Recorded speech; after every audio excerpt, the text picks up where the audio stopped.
Alright, folks, this is the latest reaction video I've made, and it's been a while since I've made any of these, and I've probably forgotten all the experience and knowledge and, well, the lessons that I was supposed to learn.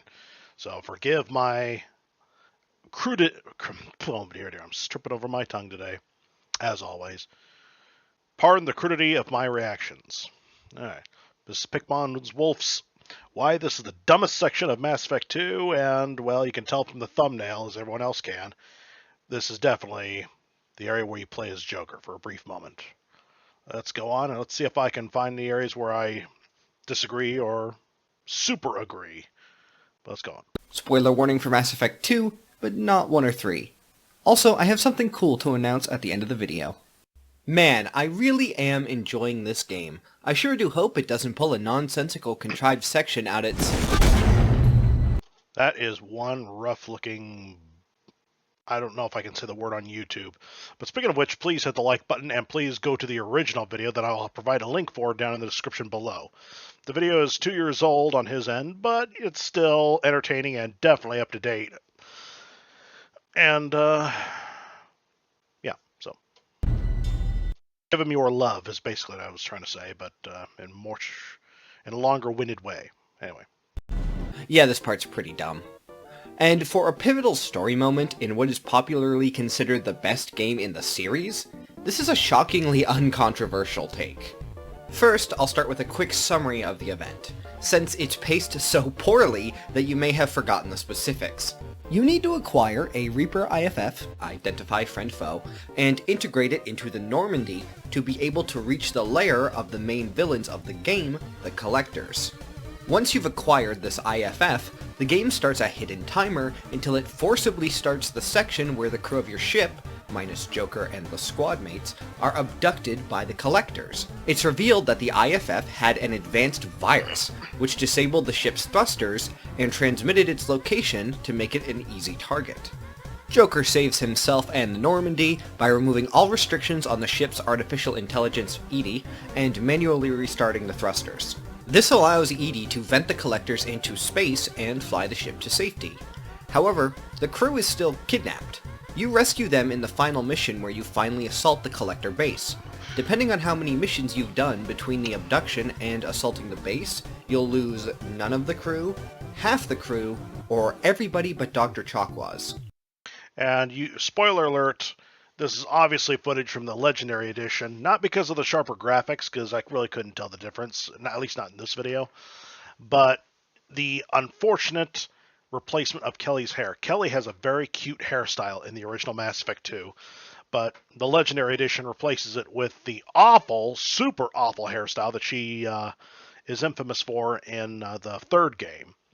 You know, people wanted her to have the same hairstyle in both games, and BioWare gave us what we wanted, but not in the way we actually wanted it. We wanted her to have her Mass Effect 2 hair in both games, but they gave her the Mass Effect 3 hair from in both games. Really stupid decision. Let's see. And the thing that still bothers me to this day is how did the Collectors get inside the ship? There's no hole in the ship at all. In the abduction and assaulting the base, you'll lose none of the crew, half the crew, or everybody but Dr. Chakwas. To clarify, when I say crew and crewmate, I'm talking about the characters who stay on the Normandy, and when I say squad or squadmate, I'm talking about the characters who you pick for missions. Finally, somebody who agrees. Somebody I can immediately agree with. You're a man of my own heart, because yes, crew and squad are separate groups of people. And I will say it, but I've said it before and I'll say it again. I really wish I had my crew from Mass Effect 2 in Mass Effect 3, because I honestly didn't like my Mass Effect 3 crew at all. Couldn't stand them. The ship felt empty and dead. This whole story beat can be broken into 3 parts. The trigger, acquiring the Reaper IFF, the event, the abduction itself, and the aftermath, rescuing the crew. The game design flaws are present in the trigger and the aftermath, whereas the writing flaws are primarily present in the event itself. So let's talk about the poor game design, then circle back to the bad writing. First, the most obvious stupid decision is to tie the recruitment of Legion into something that directly pushes you towards finishing the game at a swift pace. If you want to save the full crew, you have to do the vast majority of content before recruiting this very interesting character. All squad mates, Legion included, only get new dialogue on the Normandy after you've completed a mission. So you cannot see all of Legion's conversations before finishing the game if you want to save everyone.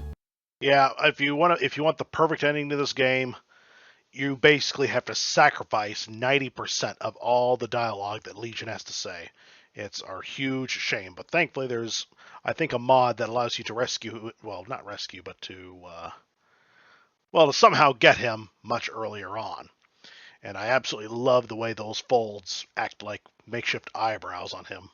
There is absolutely no reason for Legion to get... You can see him raise one single eyebrow multiple times. It's super funny.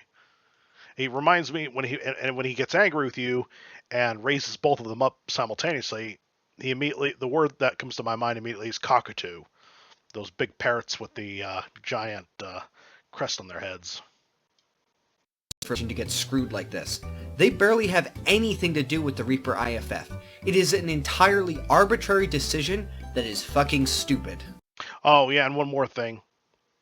You absolutely have to bring Legion on both the mission to recruit Tally and her and Tally's trial, because the changes are way too good to miss, but unfortunately they will come at the cost of perfect preparation. So that upsets me, and when I finally get myself to play Legendary Edition for the first time, I'm definitely going to need that mod that gets them ahead of time. Now, the game gets partial credit here, because it manages to communicate decently well that this time before collecting the IFF is when you want to be doing a bunch of side quests. Before the mission, Miranda directly says, hey, maybe you should do a lot of preparation for this. But that doesn't mean much, because right before this, Jacob said you should go get it right now. Oh dear, remember back to that video that you yourself made, Pikmon, about Jacob making all the worst decisions.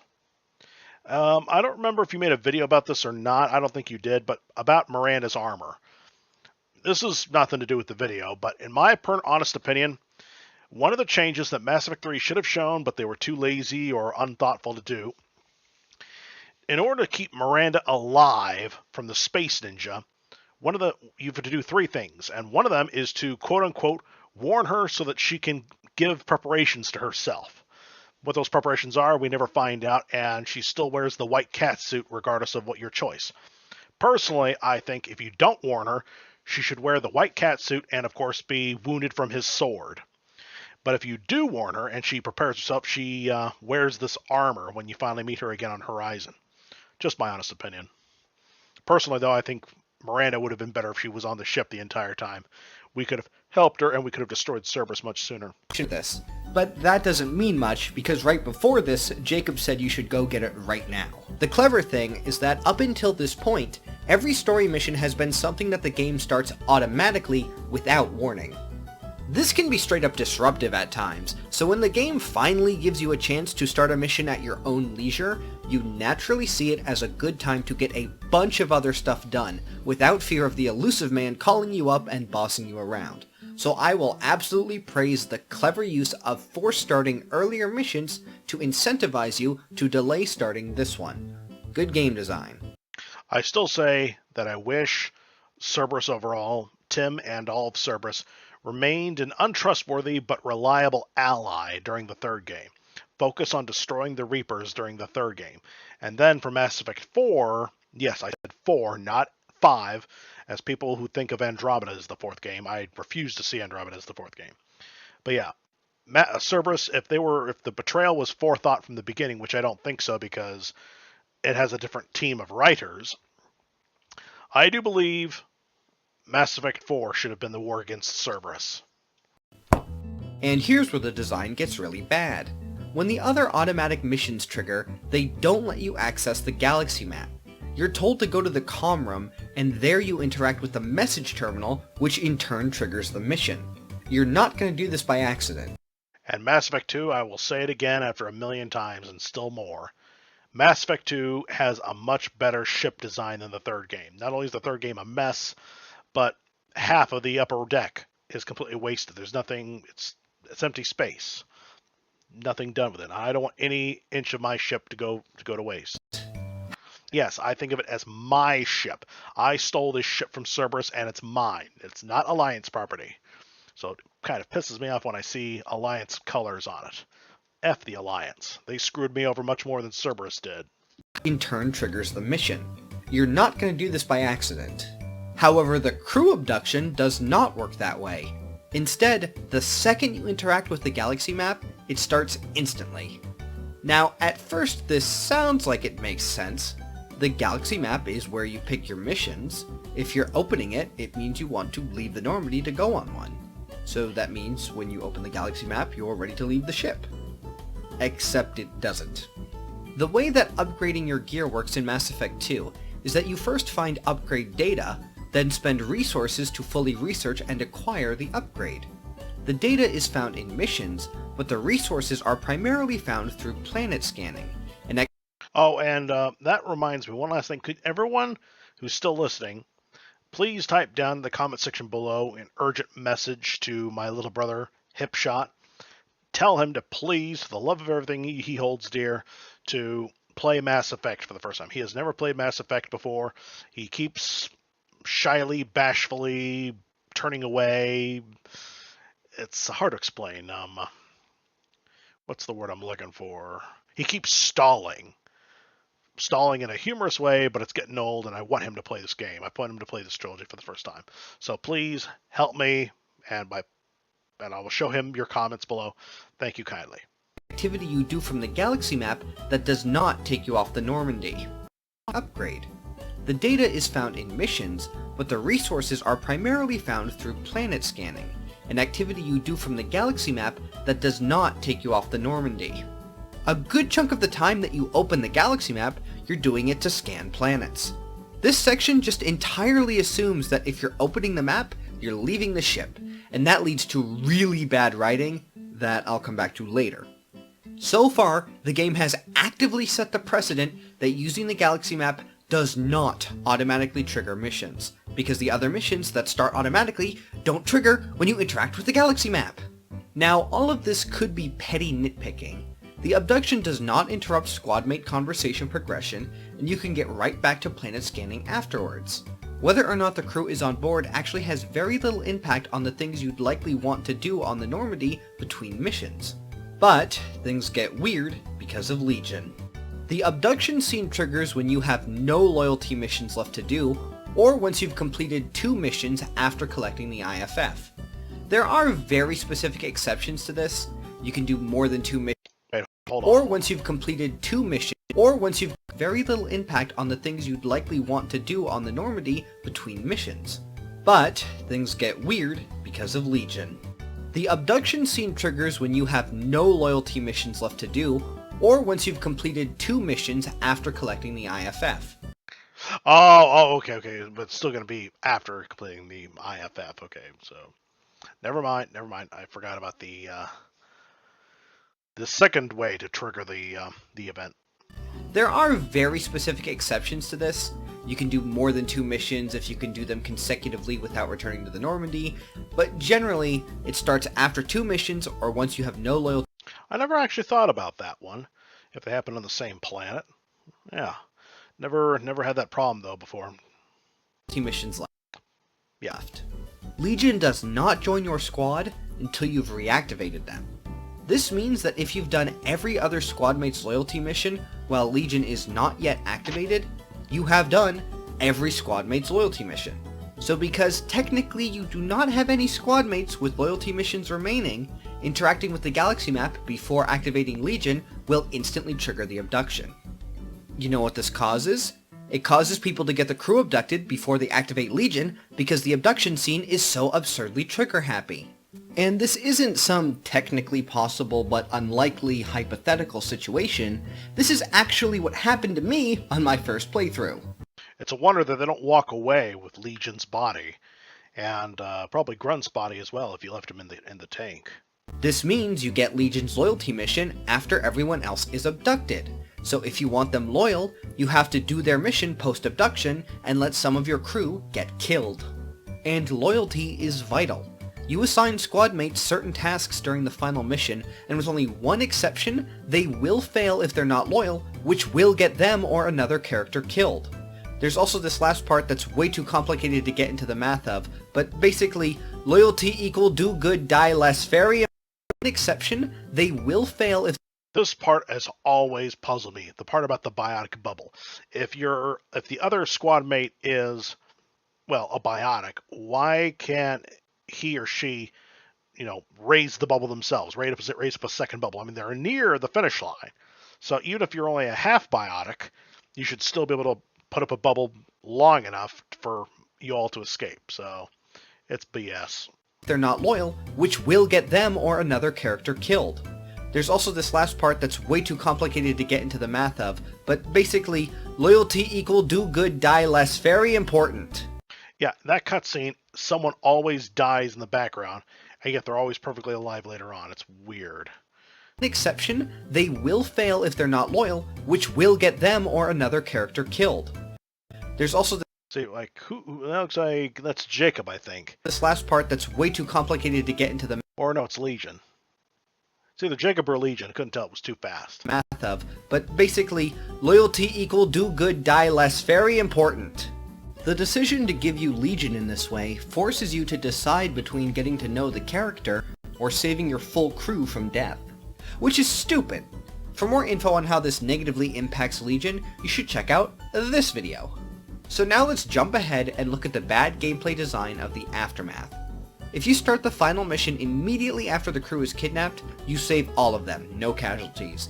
If you do any missions at all after they're captured, you're too late to save half of them, which leads to the loss of certain notable characters like Gabby, Rupert, and Kelly.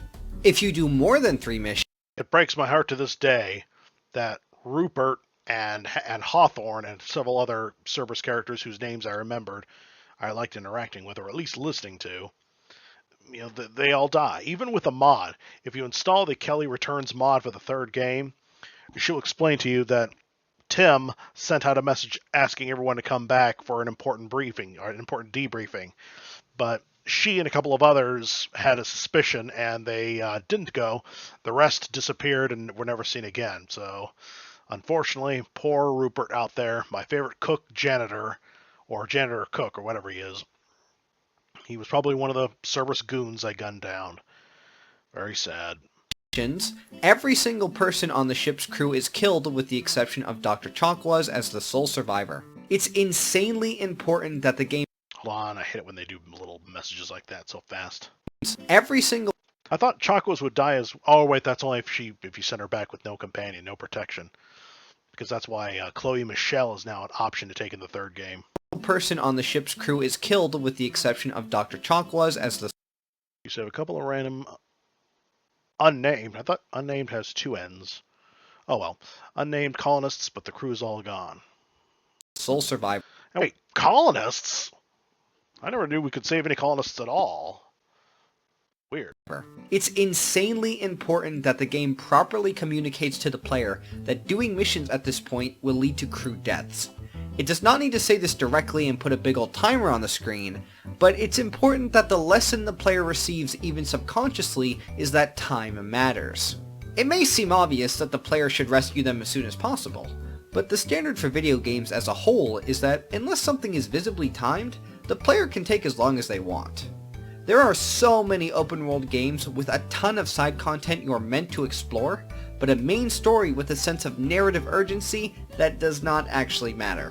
For example, we can look at the first Mass Effect. The main overall story is literally labeled Race Against Time. Before you ask, no, I don't. That game he just showed does not ring a bell. I never played it before. Judging from its looks, I think this is Fallout. I never played any Fallout. The only thing I know about Fallout is that one of the games has Courtney Taylor, the voice of Jack from Mass Effect, as the female protagonist. But I don't know if I'd be able to play a female protagonist, even if I use the mod that makes her look like Jack.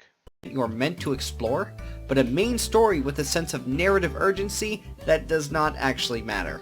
For example, we can look at the first Mass Effect. The main overall story is literally labeled Race Against Time, but you can do as many side missions as you want, whenever you want to, and the wasted time will not impact the main story outside of some meaningless fluff dialogue. This is why I wish Mass Effect 1 would... they would have given you the main missions one at a time. For example, you just got the ship, you've become the first human Spectre, everybody's hunky-dory and eager to start the adventure back into space. But then we are given our first mission. It's not Pharos nor Novaria. We still have not heard any word from them. The council is quote-unquote working on it. All they know is that somewhere out there in space, the daughter of Benezia is trapped, and she needs our help. So let's go over there and get her. And if, at the very least, we either we rescue her from bad guys or we arrest her ourselves because she's, well, the daughter of the main suspect, one of the main suspects.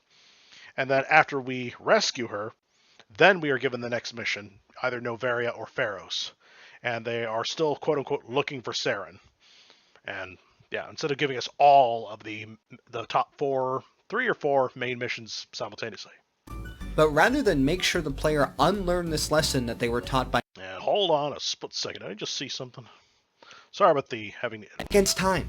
But you can do as many side missions as you want, whenever you want to, and the wasted time will not impact the main story outside of some... Oh, no, don't be stupid. Come here, you're closing. Oh, no. Pikmon, did you rescue Liara last so that she's, what's the word, hallucinating? Delirious? Oh, dear, that's mean. Leaving the poor girl up there to starve and probably die of thirst. Meaningless fluff dialogue. But rather than make sure the player unlearn this lesson that they were taught by many other games, including the previous one in this very series, Mass Effect 2 reinforces it. If Legion gives you their loyalty mission after the crew was kidnapped, this is the game saying, hey, feel free to go do missions. Because if the crew is kidnapped the first time you touch the galaxy map after collecting the IFF, you're not going to realize that there's a timer system you just inadvertently skipped. You're going to think that they get kidnapped immediately, and since the game is now giving you Legion's loyalty mission, you conclude that you're supposed to do it after they're captured. Hold on, I'll be right back. Alright, I'm back. Sorry about the delay. I suddenly felt a large amount of pressure in my midsection that I had to go relieve. And, so, sorry about depriving you of the pleasure of my company, but here we go again. They get kidnapped immediately, and since the game is now giving you Legion's loyalty mission, you conclude that you're supposed to do it after they're captured. If only there was some insanely simple solution that could fix all these design issues, as well as prevent Legion from being sidelined. But surely that's a big ask. There's no possible way that you could just easily just let the player start the integration manually. The abduction is not a random surprise attack. It is the I'm gonna have to look that up because I honestly don't know how to work that thing right there. Direct result of integrating the Reaper IFF into the Normandy's systems, which Shepard has done as soon as possible, even if you are far from ready to use it. It's also a huge pity that the money you spent, if you were one of the early gamers who played Mass Effect when it was new, the money you spent for the alternate costumes got completely wasted because it does not appear again in the third game. I'm jealous of the late players who got all the DLCs for free. If the game just let the player choose when to begin the integration through a button or dialogue choice with EDI, you fix the galaxy map being a trap.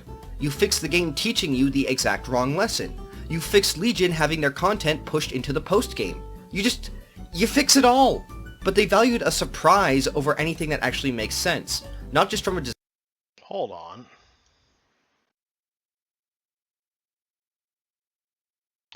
I, for the life of me, don't remember this part. A human asking whether Legion will be a problem. Somebody in the comment section, please let me know what part this is, because I'm honestly lost. Fix Legion having their content pushed into the post-game. You fix it all! But they valued a surprise over anything that actually makes sense, not just from a design perspective, but from a writing perspective. Alright, BioWare got one sticker for their tiny bit of good design, they'll get another sticker for their tiny bit of good writing. The interactions between Joker and EDI in the abduction scene are really good. Alright, I'm at, you. Connect the cord to the Normandy's primary. Spoiler alert, but a friend of mine and I are planning a new fanfiction story, and, spoiler alert again, Joker will die at the beginning of Mass Effect 2. Instead, this will be Samantha doing this part, because The way I see it, Samantha, since she was supposedly on Horizon when the Collector attack happened, she should have been part of the second game as well. But she wasn't. She was a token character created for the third game to satisfy a certain demographic. But this story will have Ashley and Samantha both be among the abductees. And so Shepard and his friends will storm the ship when it pretends to be incapacitated. We rescue Samantha and Ashley, but unfortunately the alarm gets raised, so we can't rescue anybody else. How sad and convenient. And Samantha will be the one on the ship after everyone else is abducted, because she has no intention of getting abducted again, so she hid. And now Edie is telling her to quote-unquote crawl up her tight shaft. That was a joke. To get to the shackles and turn them on. And turn her, let her loose. So yeah. Primary control module. Great. This is where it starts. We're just all organic batteries. Guess who they'll blame? Well, this is all Joker's fault. What a tool he was. I have to spend all day computing pi because he plugged in the Overlord. I can't help but hear Robot Chicken when you talk like that, Seth Green.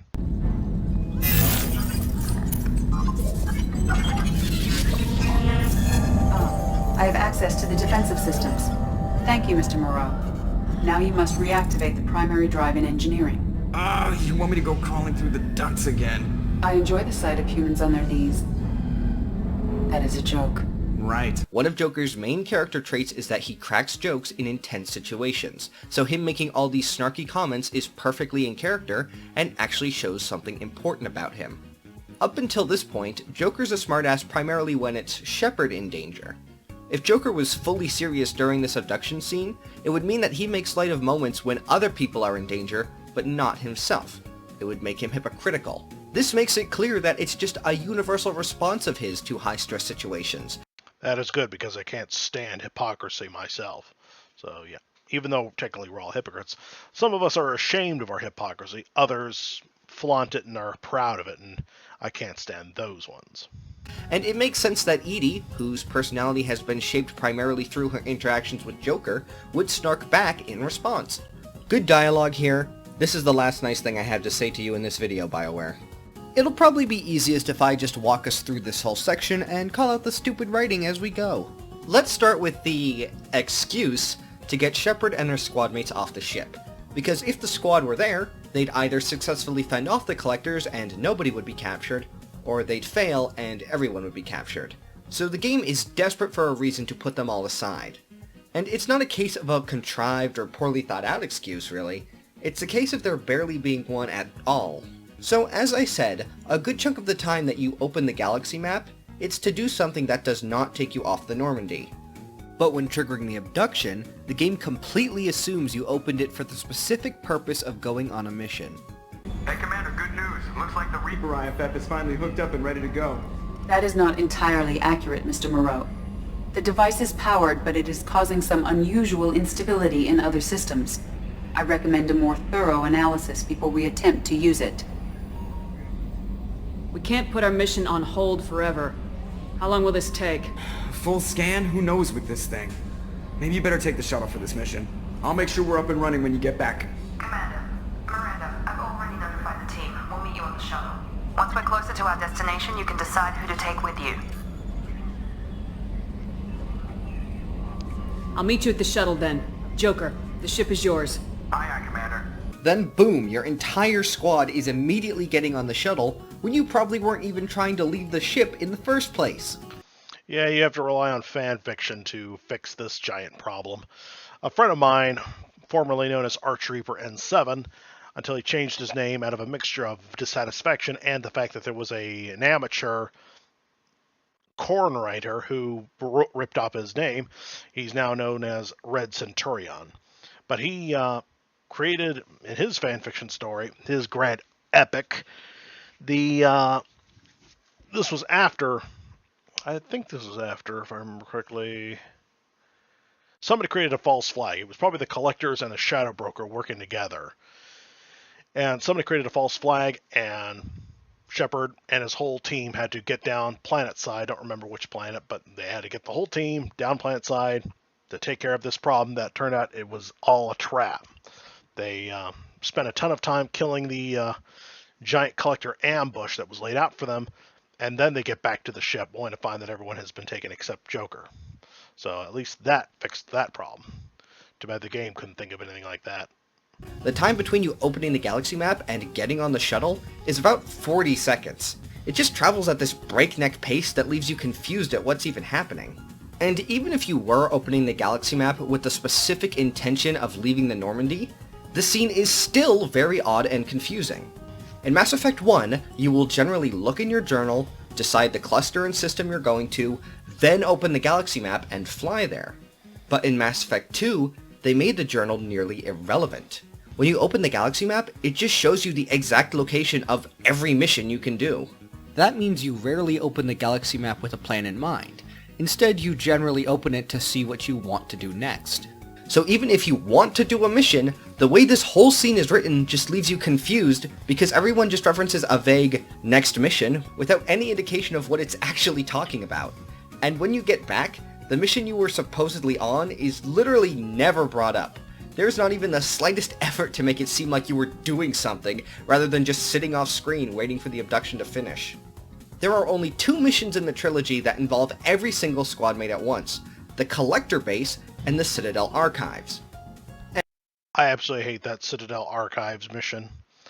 In Dragon Age Failgar, that absolute piece of crap, the protagonist and his friends have to be written to be completely clueless to fail to notice the bad acting on the traitor in hiding. I could smell treachery in the air. I could, the very choice of words, the attitude, the whole 9 yards. Plus the fact that other games follow the exact same example of, you meet a new character in the DLC, they act like they're your friend, and either they're going to die or they are a traitor. It's pathetically predictable, really. And I guess technically the starting missions when your squad is only 2 people big, but those don't count. The point is that in these games, the rule for the vast majority of missions is that Shepard takes off with 2 squad mates and everybody else stays on the Normandy. But they needed all your squad mates gone so that the ship is vulnerable. So you just get this single line where Miranda says you can bring everyone on the shuttle and decide who you'll use when you get there, which Shepard agrees to. But those shuttles aren't big. Did Shepard pick 2 on landing and the rest just sat together all cramped until the mission was done?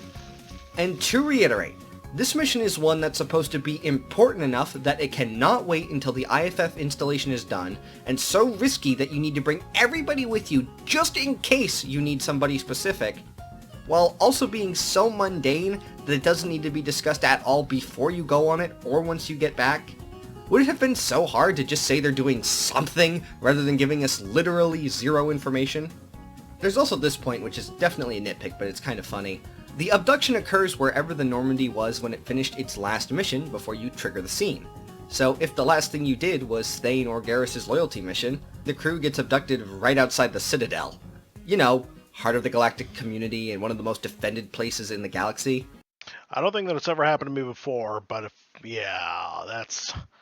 that's definitely way too far-fetched. Apparently they're fine with the collectors just grabbing people. In fact, now that I think about it, I probably on my second or third playthrough, I deliberately did park myself over at, in a safe zone like Earth or not Earth, the Citadel perhaps, somewhere that I thought would probably change something, and it didn't, and I felt sad. People right outside their door. Anyways, once the game has booted you off the Normandy, the collectors attack. Integrating the IFF gave the ship the virus that I mentioned earlier, and the game gives a token, oh, EDI was prepared for a virus, but this one was just too advanced, which, whatever. Fortunately for Joker, the collectors decide to attack through the shuttle bay at the bottom of the ship, and not the dockable airlock directly next to him. Now, the collectors' whole thing is that they're capturing full colonies alive. They do this by releasing swarms of little bugs called Seekers that paralyze people, so they can then be abducted without a fight. See, the collectors are smart attacking the Normandy, because while Shepard and co. do have a countermeasure that prevents the Seekers from paralyzing them, it's built into their combat attire. So it's pretty safe to assume that all the crew in light work gear don't have this countermeasure. Which is why the collectors don't bring the Seekers at all. Even if the Seekers wouldn't have worked... I honestly didn't think of that one, ever, so good point there, Pick. Why not bring them aboard to try? They've got a near-endless supply of the damn things. Well, it's because then Joker wouldn't have been able to avoid capture. Man, he's really lucking out so far. He's also lucky that the collectors don't notice the incredibly blatant glowing light path showing him exactly where to go. The game also seems to forget that the collectors use Seekers for their non-lethal captures. It's also fitting that the girl that gets captured that we see interacting with Ashley looks an awful lot like Samantha. She's actually a copy of Samantha, but with lighter skin and brown hair instead of black. Light path showing him exactly where to go. Oh, and if you like hot pictures of her, NSFW content, look up my friend Blank Pins. Blank Pins, one word. Thank you. The game also seems to forget that the collectors use Seekers for their non-lethal captures, and instead just decides that they can do whatever they want to people without it being lethal, like their Yakuza protagonists. We'll hold off as long as we can. When I found those guys alive and well after I rescued them, I was shocked. Those looked fatal. Go! Joker, don't waste this chance! Go! Joker, go! God damn it! These are considered light injuries. Joker moves forward, climbs down a maintenance shaft, and, well, remember how I said Joker's humorous lines are a positive quality? This bit also has some super out-of-place humor. When you get to the crew deck, you're greeted by crewman Hawthorne. He says he'll protect you. Ah, yes, Hawthorne, not Hawkthorne, like I keep thinking sometimes. But yes, I wanted him back. He had more personality than pretty much everybody the Alliance introduced. Runs ahead, then gets launched back as a ragdoll. Oh, what a silly funny moment. Look at those charming ragdoll physics. Wait, what's happening behind him? Hey, I know plenty of serious movies that have rag dolls for people in place of people that have fallen. It's pretty funny and does not rob me of my immersion, like the 1930s movie Mayor of Hell with James Cagney. Has the spoiler, the main bad guy falls from a tall barn that's on fire, and he turns into a rag doll. It's funny as hell, but it doesn't rob the immersion. Oh, that's just Kelly getting grabbed. You know Kelly, the crewmate who you see the most throughout the game. The one whose death is shown to you in graphic detail if you don't rescue all the crew. I'm glad that this likable character who gets one of the most gruesome deaths in the entire trilogy has the moment she's being captured and brought to that death undercut. Yes, ordeal leaves with PTSD. Yeah, thankfully there's a Kelly Returns mod out there that saved the day because I can't stand how I'm not allowed to bring her back into the ship. For a cheap gag. You can even hear her terrified screams as the ragdoll flies down the hall. And brought to that death, Hold on. the crewmate who you see the most throughout the game, the one whose death is shown to you in graphic detail if you don't rescue all the crew. I'm glad that this likable character who gets one of the most gruesome deaths in the entire trilogy has the moment she's being captured and brought to that death undercut for a cheap gag. You can even hear her terrified screams as the ragdoll flies down the hall.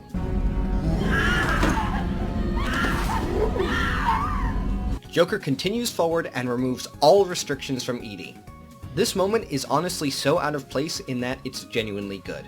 Good characterization, good progression of Edie's character arc, logically sound, just good. After that, Joker climbs down again, sneaks past some collectors with zero peripheral vision, and removes the engine blocks, which is where your control of him ends. Edie says she'll open the airlocks so the remaining collectors get vented as the ship flies off to escape, since they've already captured all the crew and brought them back onto their ship. Man, that was really fast. Now, it makes sense that Edie needed her AI shackles removed before she could launch the collectors at the airlocks. You generally don't want a ship AI with the ability to easily kill every living thing aboard. Shepard and co get back. Miranda blames Joker, which is funny since loading every squadmate onto the shuttle for no reason was her idea, and then you have to deal with more of that bad game design I mentioned earlier. Couple last nitpicks to finish off. How did Edie launch every collector out of the ship without also launching every loose object out and also killing Space Hamster? Some questions are better left unasked, my dear PikmonWolf.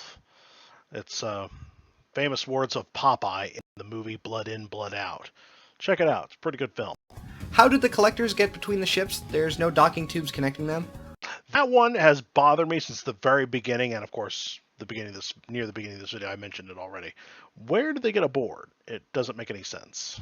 Why didn't this brutal fall break Joker's bones? Why did the collectors really ignore Joker? That's because his brittle glass bone is all a lie. It was all an act.